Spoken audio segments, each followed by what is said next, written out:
अस्सलाम वालेकुम नाज़रीन, आप मशाल टाइम्स देख रहे हैं और मैं हूं मीर मुदस्सिर। मशाल टाइम्स की कोशिश रहती है कि वो जो जम्मू कश्मीर की सूरत हाल है उस पर भी नज़रें रखे हुए हैं और जो इलाकों में आम लोगों की परेशानियां हैं उन परेशानियों को इंतज़ामिया तक पहुंचाने में अहम किरदार तो निभाती है, लेकिन वक्तन फ़वक्तन हम ऐसे अफसरान से, ऐसे मेहमानों से बात करते हैं जिसकी वजह से आम लोगों को भी ये जानकारी मिलती है, चाहे वो सेहत के हवाले से हो या दूसरे मामलात हो। आज हम रामबन में हैं और हमारे साथ आज के मेहमान हैं ARTO रामबन समरिंदर सिंह जम्वाल। ट्रांसपोर्ट महकमा यानी जिसे हम मोटर व्हीकल डिपार्टमेंट कहते हैं, इसका एक अहम रोल है सोसाइटी के अंदर। हम अक्सर अपने बच्चों को गाड़ियां देते हैं या टू व्हीलर गिफ्ट करते हैं, लेकिन कुछ ऐसी जानकारियां हैं इस मोटर व्हीकल डिपार्टमेंट के अंदर, कुछ ऐसे कवानीन हैं जिनको बगैर पढ़े, बगैर सोचे और समझे हम ऐसे स्टेप्स उठाते हैं, कई बार हमने देखा है कि बाद में बहुत ज़्यादा हमको भी भुगतना पड़ा है।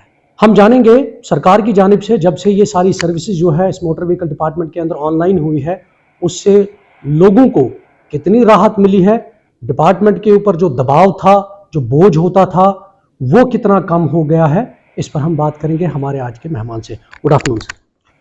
Thank you Mudassir ji. तो सबसे पहले तो आपने यही जो बोला है कि हमारी जो सर्विसेज है, आजकल जो हमारा ट्रांसपोर्ट डिपार्टमेंट है, वैसे तो हम 2011 से ही हम ऑनलाइन हैं, ऑनलाइन मोड पे चल रहे हैं सर। लेकिन आज जो स्थिति है हमारे डिपार्टमेंट की, आज हमारी तकरीबन 54 हैं सर, 54 सर्विसेज है जो कि फेसलेस है।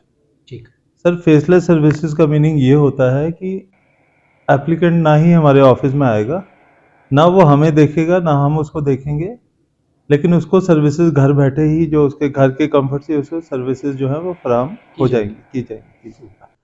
फॉर एग्जांपल मैं आपकी सिर्फ एक ही एग्जांपल लूँगा, दो एग्जांपल्स लूँगा। एक जो हमारा पहले लर्नर लाइसेंस था, पहले आपने देखा, आपने भी शायद लर्नर बनाया होगा, तो उस केस में क्या होता था कि लोगों को अपॉइंटमेंट लेके आना पड़ता था। लर्नर लाइसेंस जो कि एक बहुत ही बेसिक चीज होती है, लर्नर मीन्स कि एक कच्चा लाइसेंस हम कह सकते हैं, एक नॉन परमानेंट लाइसेंस, जो कि 1 महीने के बाद एक परमानेंट लाइसेंस में कन्वर्ट होता है। तो वो जो हमारी जो लर्नर लाइसेंस की आज की डेट में जो सर्विस है, वो टोटली ऑनलाइन हो गई है। ऑनलाइन इन द सेंस कि किसी भी खिदमत सेंटर में जाके आप वहाँ पे टेस्ट ले सकते हैं, आप अपने घर में स्लॉट बुक करके टेस्ट ले सकते हैं, और आपको लर्नर लाइसेंस जो है वो बिना RTO ऑफिस की अप्रूवल के, बिना वेरिफिकेशन के आपको लर्नर लाइसेंस जो है वो आपको मिल जाएगा। तो दूसरी जो सर्विसेज जो जिसमें जो पहले के कंपैरिजन में क्या चेंजेस आई है कि जैसे हमारी ट्रांसफर ऑफ ओनरशिप की बात होती थी, जैसे आपने कोई गाड़ी ली है आपके पास, चाहे वो कमर्शियल गाड़ी है या प्राइवेट कार है या मोटरसाइकिल है, आप उस चीज़ में क्या करते थे कि आपको 13 डॉक्यूमेंट्स जो थे वो अपलोड करने पड़ते थे। आपको कोर्ट्स में जाना पड़ता था, ऑनरेबल कोर्ट्स में, वहाँ जुडिशियल मैजिस्ट्रेट जो है या जो हमारे लर्न जजेस थे, वो जो थे आपको उनके पास जाके आपको एक एफिडेविट देना पड़ता था, ट्रांसफर और ट्रांसफरी। आज उसमें जो है हमने बड़ी सरलता लाई है, बड़ी ही उसमें एक मॉडिफिकेशन लाई है कि आज आपको गाड़ी ट्रांसफर करने के लिए सिर्फ आपको 3 इंपॉर्टेंट चीजें चाहिए होती हैं। एक फॉर्म 29, यानी कि अगर मैं ओनर हूं तो मुझे फॉर्म 29 देना है, और जो ट्रांसफरी यानी कि जिसने गाड़ी लेनी है उसको फॉर्म 30, और एक आपका डिजिटल साइन होते हैं। तो देखिए कितना इजी है, KYC बोलते हैं और साइन बोलते हैं। तो ये मॉडिफिकेशन लाए हुए तकरीबन हमें यहाँ हो गए 3 महीने। उसके कारण इतना हैसल फ्री हो रहा है कि लोगों को पहले आना पड़ता था कि हमने पार्टी प्रेजेंट करनी है, और नॉर्मली कई बार इतना सर वक्त नहीं होता, जैसे आप ही ने गाड़ी बेचनी है, मुझे बेचनी है, तो हो सकता है हम दोनों एक समय पे ना फ्री हों। तो वो जो है, मतलब ये जो डिजिटलाइजेशन हुई है, तो इसमें हमारे आज की डेट में सिर्फ तीन ही डॉक्यूमेंट्स, मतलब 13 डॉक्यूमेंट्स पहले थे, और तो आज 13 के बजाय आपने वो 10 डॉक्यूमेंट जो है, जो जिनकी जरूरत नहीं थी, जैसे एफिडेविट की जरूरत नहीं थी क्योंकि साइन आ गया। साइन मतलब कि जैसे मेरा आधार लिंक्ड साइन होंगे, तो इलेक्ट्रॉनिकली, हाँ, मतलब इलेक्ट्रॉनिकली जो साइन होंगे उसमें मेरा डेट ऑफ बर्थ होगा, मेरा नाम होगा और मेरा एड्रेस होगा। तो जब दोनों जो बायर और सेलर ने जब KYC अपलोड कर दिया, तो हमारे लिए भी एक होता है कि ठीक है, हम मुतमीन हो जाते हैं कि ये फाइल ठीक है, तो हम तुरंत 1 या 2 दिन में अप्रूवल दे देते हैं। जी सर। जी। सर जैसे हम देखते हैं कि जो ड्राइविंग टेस्ट जब होती है उसका हमने नया एक अब मॉडिफिकेशन देखी। वो पहले होता था ऐसे ऐसे गुजरना जाना पड़ता, लेकिन उसके बाद एक नया उसका मैप आया है। वो कितना असरदार रहा और कितना अच्छा रहा है रामबन डिस्ट्रिक्ट के लिए भी। देखिए सर, जो ड्राइविंग टेस्ट है वो एक बड़ी इंपॉर्टेंट चीज़ है। उसे हम बोलते हैं टेस्ट ऑफ कॉम्पिटेंस या स्किल टेस्ट बोलते हैं सर। वो जो है जैसे मेरा एक लर्नर बनता है, 1 महीने के बाद मैं उस चीज़ के लिए एलिजिबल हो जाता हूँ और मुझे एक ड्राइविंग टेस्ट लेने के लिए ग्राउंड में आना पड़ता है। सबसे इम्पॉर्टेंट चीज़ ड्राइविंग टेस्ट में हम जो जो यहाँ पे रामबन में देखते हैं, एक तो हम पे एस शेप टेस्ट लेते हैं, एस और रिवर्स एस, यानी कि 4 पोल होते हैं, उनके बीच में एक पर्टिकुलर काफ़ी अच्छा डिस्टेंस दिया जाता है ताकि किसी के साथ गलत ना हो, रीजनेबल डिग्री तक, ताकि कोई अच्छा इंसान जो अच्छा ड्राइवर हो वो उसको निकाल सकता है। दूसरी चीज़, उसमें ड्राइविंग टेस्ट में आपके सारे स्किल्स देखे जाते हैं। जैसे सबसे पहले उनको सीट बेल्ट का दिया जाता है कि आपने जब भी ड्राइविंग टेस्ट देना है, या ड्राइविंग टेस्ट ही नहीं, आपने गाड़ी चलानी है, तो आपको जब भी गाड़ी चलानी है आपको सीट बेल्ट सबसे पहली चीज़ है। जैसे हम अपनी जो क्लॉथ्स की बेल्ट पहनते हैं, हम इनको बोलते हैं कि सीट बेल्ट पहने। आप हाँ, अपने आप को अच्छी पोजीशन में बिठाएं गाड़ी में, और आपकी जो एकाग्रता है, आपकी जो कंसंट्रेशन है, वो भंग नहीं होनी चाहिए। और दूसरी चीज़ जो मैं सबसे पहले इनको ये बताता हूँ, रोड रेज। रोड रेज में सर क्या होता है कि मोस्ट ऑफ द टाइम हम ट्रायल ऑफ स्पीड में आ जाते हैं। कई बार 2 लोग होते हैं, किसी को कोई ओवरटेक कर गया तो वो थोड़ा सा देखता है कि भाई इसने मुझे क्यों ओवरटेक किया है। फिर हो सकता है कि वो उसको ओवरटेक करने की कोशिश करे, उसमें कई बार जो है दुर्घटनाएं होती हैं। तो मेरा यही है कि जब आपने गाड़ी चलानी है तो गाड़ी में एक सब्र, पेशेंस, आपके अंदर वो स्किल होने चाहिए।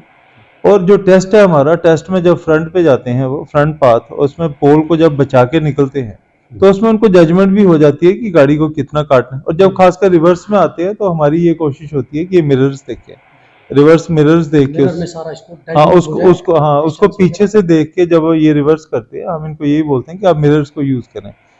ये तो नहीं मैं कह सकता कि डे 1 से ही सर हमें मिरर की प्रैक्टिस हो जाती है, बट रिवर्स करने में नॉर्मली कभी तो बाहर भी देखना होता है, कभी कभी तो हमें पीप करके भी बाहर देखते हैं। मोस्ट ऑफ द लोग देखते भी हैं, लेकिन हमारा पर्पज यही है कि कोई भी ऐसा ड्राइवर ना हो कि जिसमें सब्र ना हो, पहली चीज। और सिर्फ जो डिजर्विंग इंसान है उसी को लाइसेंस मिले, क्योंकि मोस्ट ऑफ द टाइम यहाँ पे एक थोड़ा सा रहता है कि लोग प्रैक्टिस कम करते हैं। तो मेरी यही आपके माध्यम से उनको यही एक रिक्वेस्ट है कि प्लीज अगर आप 10-15 दिन अगर आप अच्छे से ग्राउंड में प्रैक्टिस करें, क्योंकि हम किसी एग्जाम की तैयारी भी करते हैं तो हम उसमें एक प्रैक्टिस करके जाते हैं। जैसे आप ही कोई न्यूज़ पे भी मेहनत करते हैं तो आप एक पूरी प्रैक्टिस करके जाते हैं। तो मेरा यही एक उनसे एक बड़ी मुतवन्ना गुजारिश है, एक रिक्वेस्ट है कि आप अच्छे से प्रैक्टिस करके आए। 10-15 डेज आप प्रैक्टिस करें तो मुझे कोई रीज़न नहीं लगता कि किसी का टेस्ट ना पास हो। जी सर, जहाँ हम देखते हैं मोटर व्हीकल डिपार्टमेंट जो है आपका पुलिस के साथ या ट्रैफिक पुलिस के साथ मिल के जो काम हो रहा है कौमी शहरा पर, या जो अंदरूनी सड़कें हैं, एक्सीडेंटल प्रोन एरिया इस स्ट्रेच को माना जाता है। तो आज जब से कार्रवाइयाँ शुरू हो गई हैं सड़क पर, तब से जो ओवरलोडिंग है उसमें कितनी कमी आई है, या हादसात जो रोनमा हुए हैं उनमें कितनी कमी आई है? सर आपने पहला जो प्रश्न पूछा वो था कि हमारे यहाँ ब्लैक स्पॉट्स का। तो मोस्टली सर जो हमारे यहाँ एक्सीडेंट्स होते हैं, हमारे यहाँ नाश्री टनल से लेके हमारा नवयुगा टनल बनिहाल तक हमारा कोई 66 किलोमीटर का एक रोड का नेशनल हाईवे का स्ट्रेच है। इसके अलावा हमारी अंदर की रोड्स हैं, जैसे राजगढ़ में है या उखराल में है, जो कि मोम अंगित हो गया, खड़ी चमलवास हो गया, ये थोड़ा सा एक्सीडेंट प्रोन एरियाज है। तो इसमें हमने ऑलरेडी सर्वे किए हुए हैं। आपको मैं नेशनल हाईवे के बारे में बता दूं कि जो एज पर जो प्रोजेक्ट डायरेक्टर हमारे national highway authority of India, हमारे यहाँ 19 ब्लैक स्पॉट्स थे, उसमें से हमने 7 जो ब्लैक स्पॉट्स हैं वो रेक्टिफाई कर लिए। रेक्टिफाई मतलब कि जहाँ पे ज़्यादा एक्सीडेंट होते थे। जैसे आपने देखा टनल स्टार्ट होते ही डलवास एरिया था, अब वो सारा एरिया धीरे धीरे मोटरेबल हो रहा है। अब हमने एक और रिक्वेस्ट की है उनको कि ये जो मेहाड़ वाला एरिया है, हमने उनको बोला है national highway authority of India को कि जो मेहाड़ वाला एरिया है उसमें प्रॉपर एक साइड पे क्रैश बैरियर्स लगाए।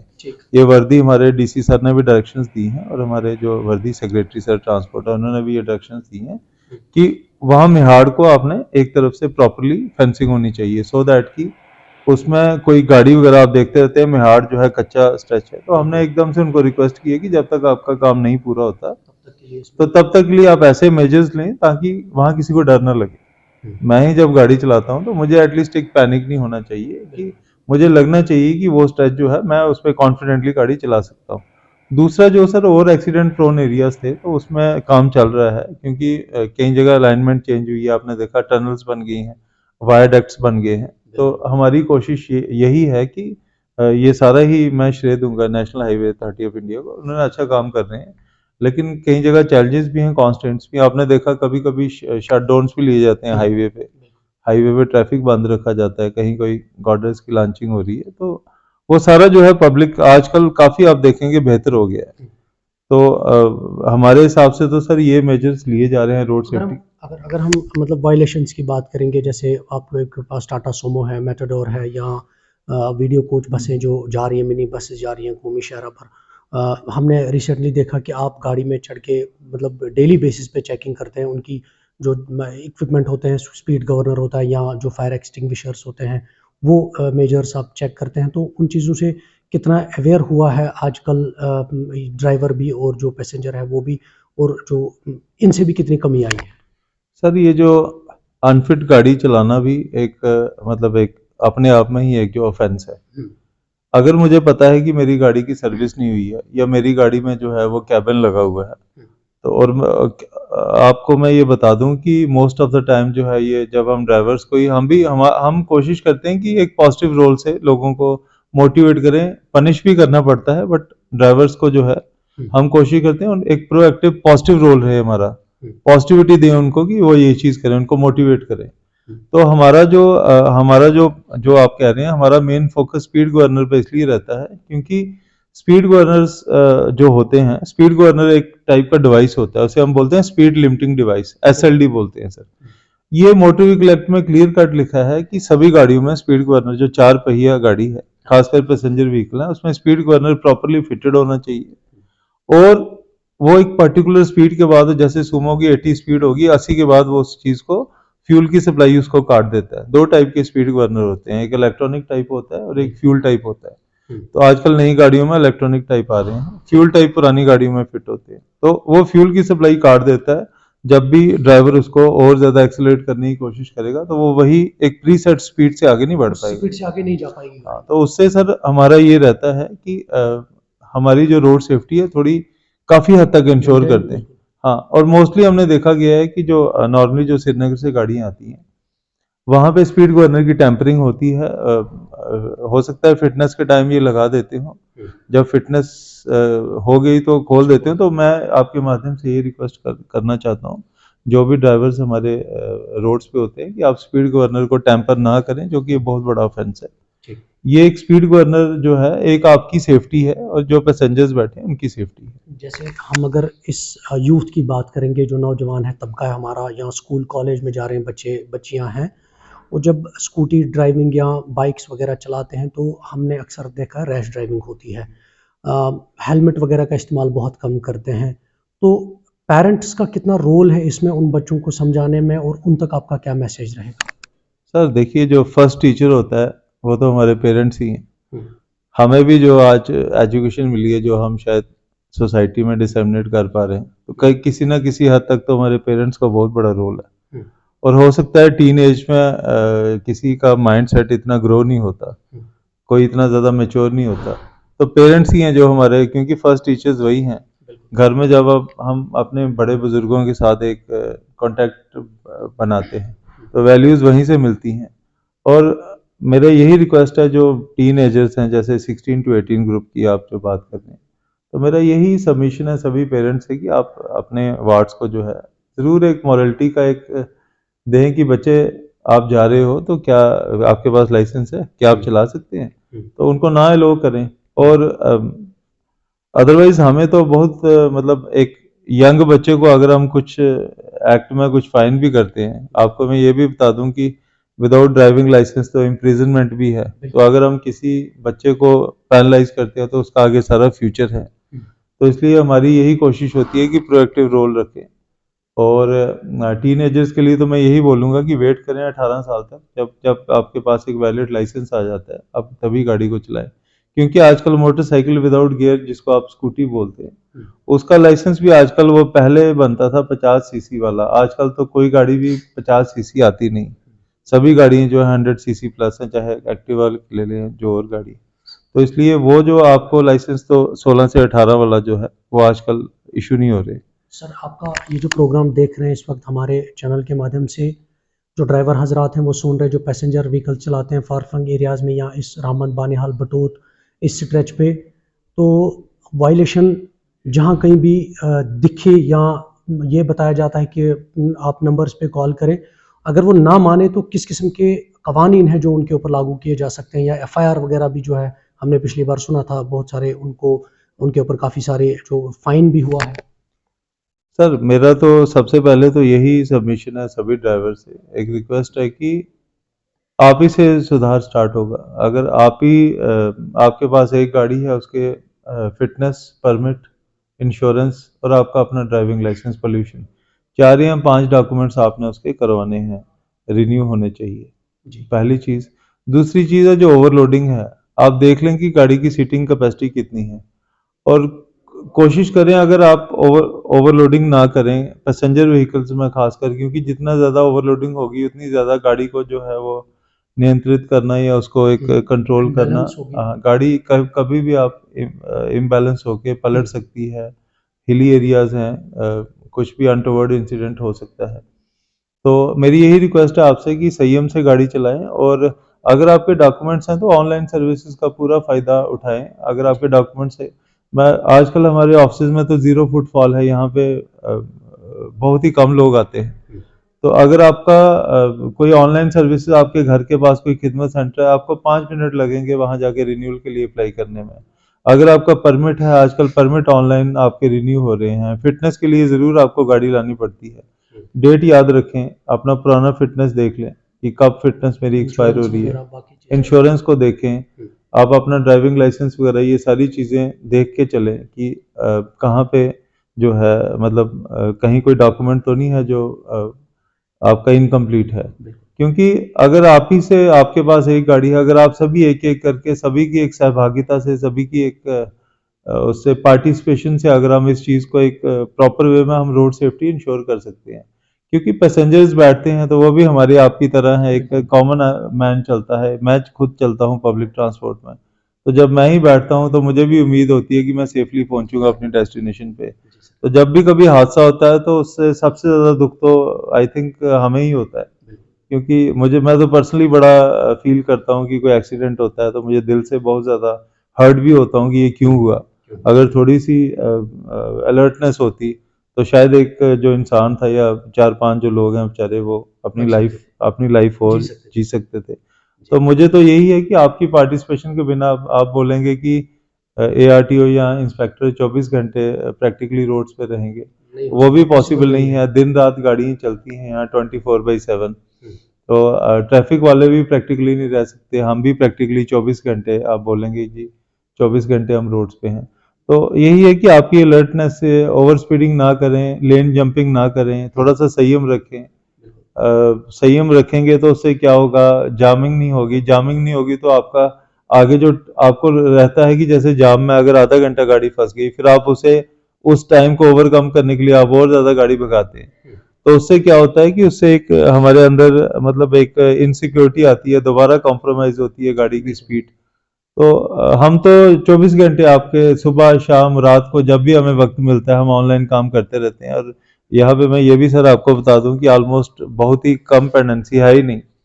यहाँ पे मैंने स्टाफ को क्लियर कट इंस्ट्रक्शंस दिए हैं कि रोज का काम रोज करना है, डेली वर्क।